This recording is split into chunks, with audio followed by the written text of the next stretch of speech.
Et puis les gens en sciences sont de plus en plus spécialisés et c'est compréhensible. Il y en a tellement de gens aussi, hein, puis la science évolue très rapidement, surtout dans le domaine moléculaire. La médecine, la biochimie, la microbiologie, puis la biologie, là, c'est clair que c'est beaucoup. Donc, tout le monde travaille. Donc, on fait du réductionnisme à grande échelle. Donc, actuellement, là, c'est rendu très, très spécialisé, tellement que même les équipes de recherche, c'est des équipes de recherche hein, qui publient dans les plus grandes revues scientifiques. C'est très high-tech. Puis, à peu près, des fois, c'est commun, là. Les chercheurs, ils ont à peu près 50 noms de chercheurs qui publient un article dans la revue Science ou Nature.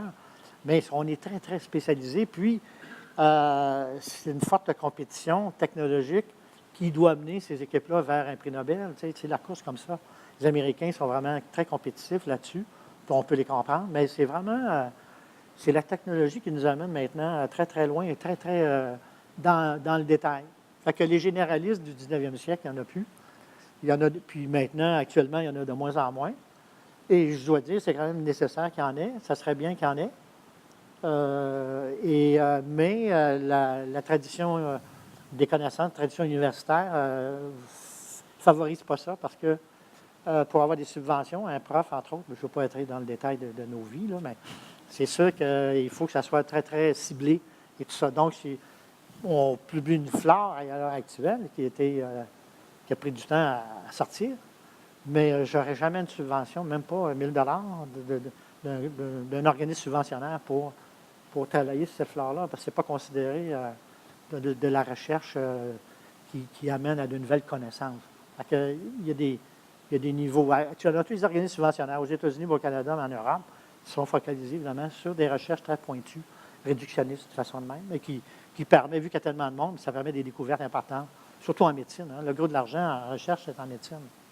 Ça fait un peu comme au moment, disons, d'Amundsen qui décide de partir en exploration pour découvrir le territoire du Nord-Ouest. Il y avait énormément d'argent investi, énormément de subventionneurs, des grosses équipes. Donc, chacun avait sa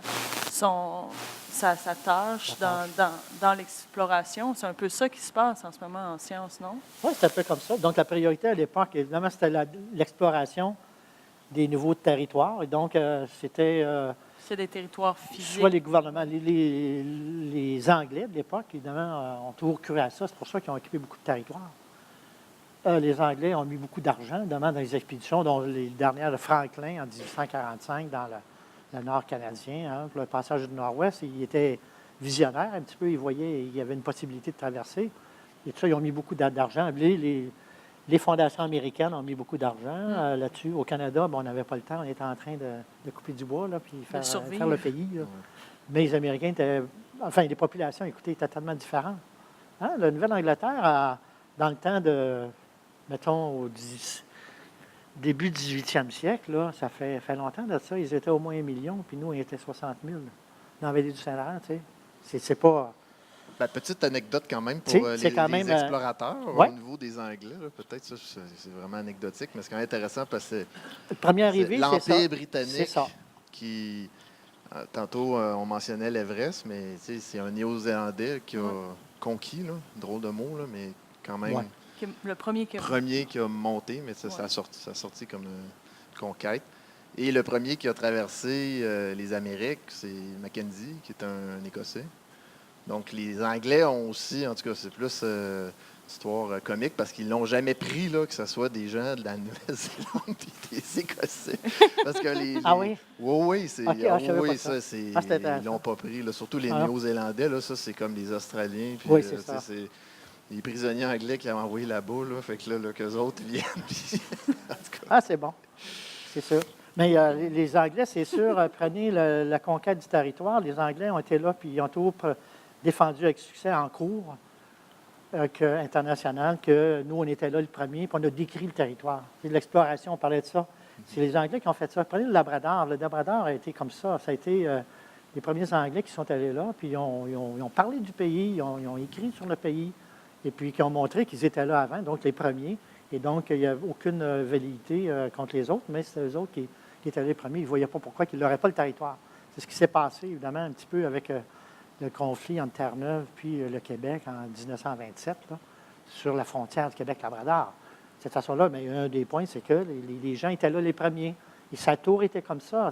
Puis Christophe Colomb et les Espagnols, les premiers arrivés, c'est toujours le pays leur appartient. Ça a toujours été ça chez l'homme.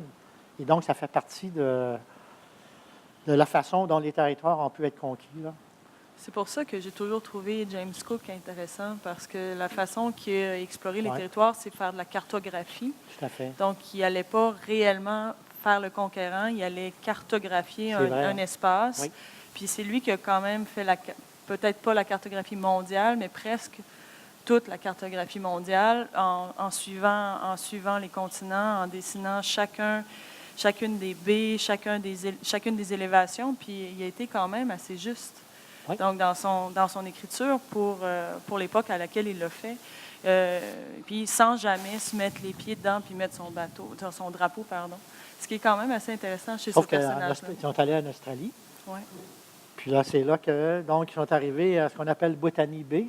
Ouais. Hein? C'est Sydney, la capitale. C'est Sydney, la capitale? Non, c'est Canberra. Mais en tout cas, c'est la plus grande ville. C'est Cook est arrivé dans la baie. La baie de Botany, ça s'appelle la baie botanique des plantes.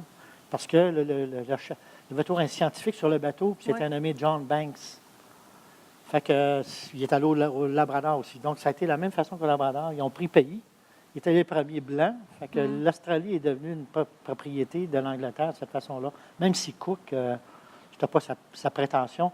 Je ne sais pas si tu as lu beaucoup sur Cook, mais il va avoir un mandat quand même. La Nouvelle-Zélande, c'est pareil. Cook est allé en Nouvelle-Zélande.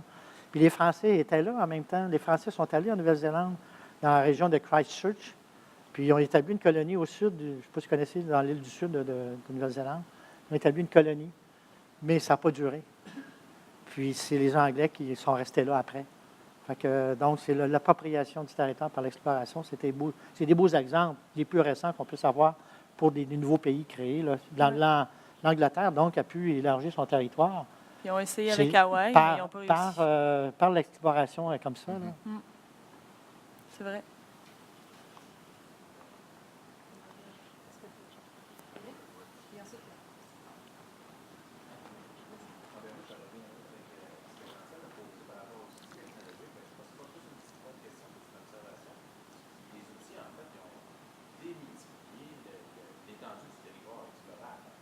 Ah, c'est un très bon point. Le fait que les jeunes, c'est probablement symptomatique du fait que les jeunes, dans le fond, explorent le territoire. Les lieux inexplorés aujourd'hui sont accessibles juste par des outils. C'est un très bon point. Le fait que les jeunes sont plugués sur leurs outils, c'est un peu symptomatique de c'est un très bon point. Oui, c'est vrai. Ben, tantôt, quand je parlais du projet qu'on a, c'est un peu ça le pari qu'on prend, mais là, c'est de tomber sur la bonne la bonne chose qu'eux aiment explorer, là, parce que c'est pas simple. Puis pour en venir peut-être juste en complément, M. Payette tantôt parlait, la question moléculaire, mais moi, la question que je trouve qui est aussi la plus fascinante actuellement au niveau des milieux naturels, c'est toute la question du monde bactériologique qui n'est pas nouvelle, mais qui, on dirait qu'on malgré toutes les années qui ont été passées à faire de la recherche là-dessus, on dirait qu'on a juste à peine entrouvert la porte, puis que là, grâce aux technologies modernes, là, la porte commence à s'ouvrir, puis on pensait il y avait quand même que... Mais là c'est incroyable. Donc, le grand projet de recherche autour des années 2000, c'était vraiment le séquençage de l'ADN, alors qu'aujourd'hui, il y en a plusieurs, mais un de ceux-là, c'est ce qui s'appelle le Human Microbiome, qui est une organisation avec plein d'instituts sur la planète, où l'idée, c'est d'essayer simplement d'identifier, donc on revient un peu à la notion des premiers explorateurs qui voulaient juste identifier les espèces, mais d'essayer d'identifier les bactéries qu'on a dans le corps humain. Parce qu'on est très, très loin d'avoir juste cette connaissance-là. Puis là, ça amène à des concepts où là, un peu comme on parlait l'autre fois, j'enseigne, il y a même des chercheurs qui disent, le corps humain, finalement, on est quasiment comme un support au monde bactériologique qui, en réalité, il y a beaucoup de bactéries sur nous. Ils n'interagissent pas vraiment avec nous. Là. On est là, puis on est comme un genre de support mobile. Mais c'est intéressant que tu parles de ça parce que j'étais justement en train de fouiner là-dessus il y a 2 semaines, puis je me disais, waouh, les beaux dessins. Parce que quand tu imagines que tu n'es pas. Puis de toute façon, il y a plein d'autres personnes qui ont dessiné là-dessus, mais quand tu commences à réaliser que tu es plein de petites bébites qui bougent tout le temps, c'est quand même assez fascinant. Tu sais. Oui, C'est fascinant. absolument.